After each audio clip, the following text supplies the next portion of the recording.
este desarrollo soviético que se da entre 1929 y 1960, lo que provoca es que, digamos, en este desarrollo las economías soviéticas crecen, e inclusive crecen a una tasa que en muchos casos supera al de los países capitalistas.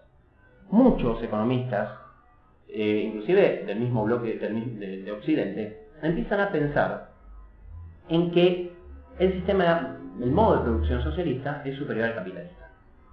Sin embargo, los economistas de Occidente empiezan a detectar fallas en el sistema. Por un lado, se dan cuenta que el desarrollo de la economía soviética era un desarrollo extensivo y no intensivo.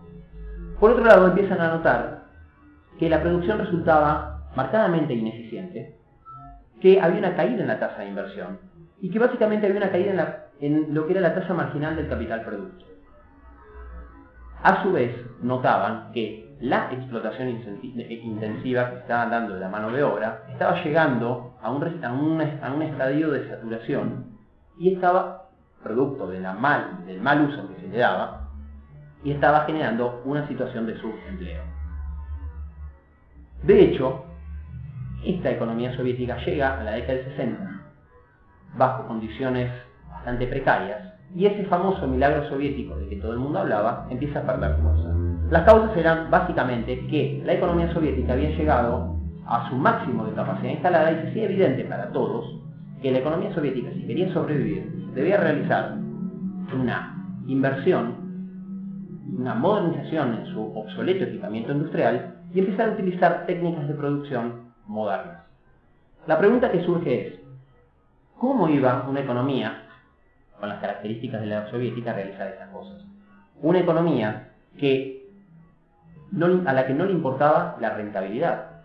Una economía que se basaba en sacrificar todos los recursos que disponía para producir tantas toneladas de hierro, tantas toneladas de acero, tantas toneladas de cemento. Una economía cuyas fábricas tenían entre 2, 3, 4 y hasta 5 veces más mano de obra que las fábricas capitalistas.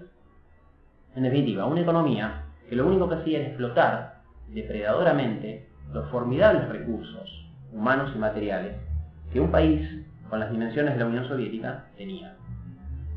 La década del 60 constituye un clima propicio para las reformas.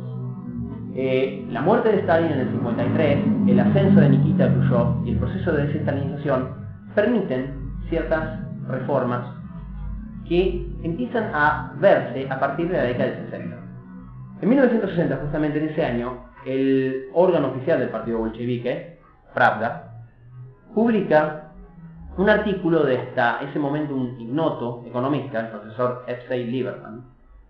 Y en ese artículo, Lieberman propone sustituir a los índices tradicionales de la economía soviética por el índice de ganancia. El objetivo de Lieberman y de su equipo económico era morigerar la planificación soviética a partir de la introducción de ciertos principios de descentralización.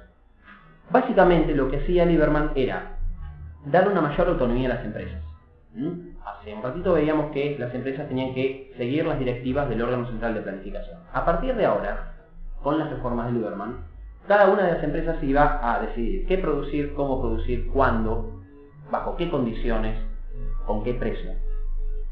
La introducción principal es el índice de ganancia, es decir, ese cálculo de costos y de beneficios que implicaba cada una de las empresas.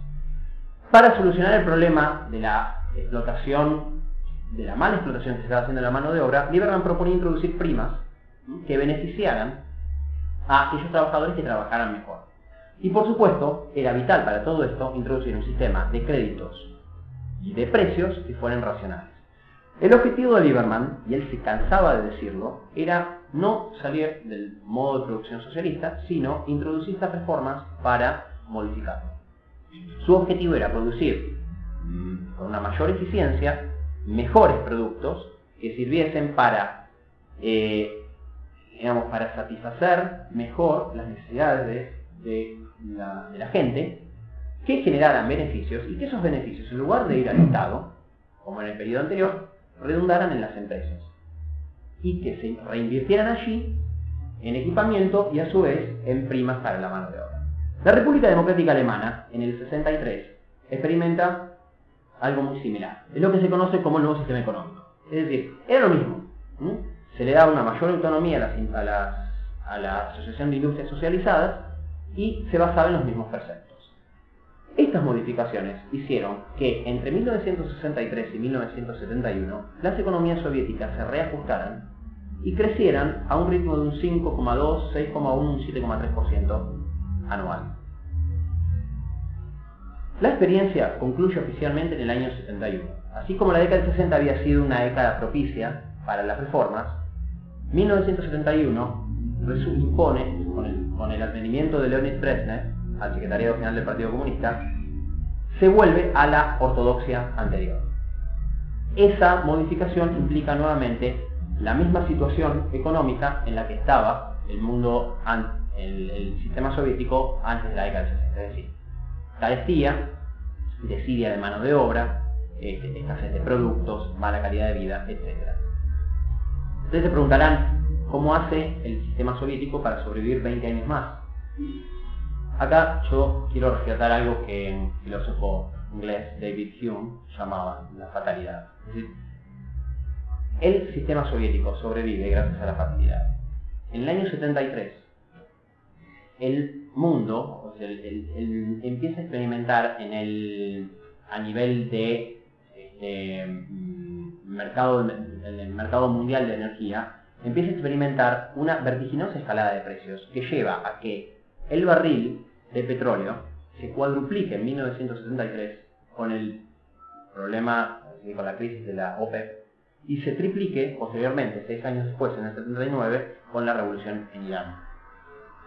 Esto hace que, a grandes rasgos, el valor de crudo, que valía entre 1950 y 1973 $2,53, pasase a valer en el 80 $41. El mundo soviético, el bloque soviético, era muy rico en yacimientos petrolíferos. Y prácticamente de un año para el otro se transforma en uno de los mayores exportadores de petróleo en el mundo. Pasa de exportar a nivel de un 19% en 1970 a un 32% en 1980. Esta enorme afluencia de petrodólares a las arcas soviéticas hace que el sistema se revitalice. Pero, ¿cómo utiliza esa enorme masa de recursos el bloque soviético? Lo utiliza para importar aquellos bienes de uso y de consumo que su economía decadente ya no producía, y en exacerbar o en incentivar, mejor dicho, la carrera aeroespacial con los Estados Unidos y en reforzar su sistema de seguridad, básicamente ejército y policía. La bonanza fue efímera, sin embargo. Debido a los altos precios, las economías occidentales empiezan a ensayar con nuevas fuentes de energía, básicamente la energía nuclear y el gas natural, y para mediados de los 80 ya se ve esa reconversión. Puntualmente en 1985, las economías de la Europa occidental empiezan a ver que se utiliza en un 40% menos el petróleo, mientras que en el bloque soviético la demanda de petróleo había caído en un 20%. Esto hace que los costos de producción del bloque soviético incrementen cuando de sus pozos petrolíferos se extraiga cada vez menos crudo.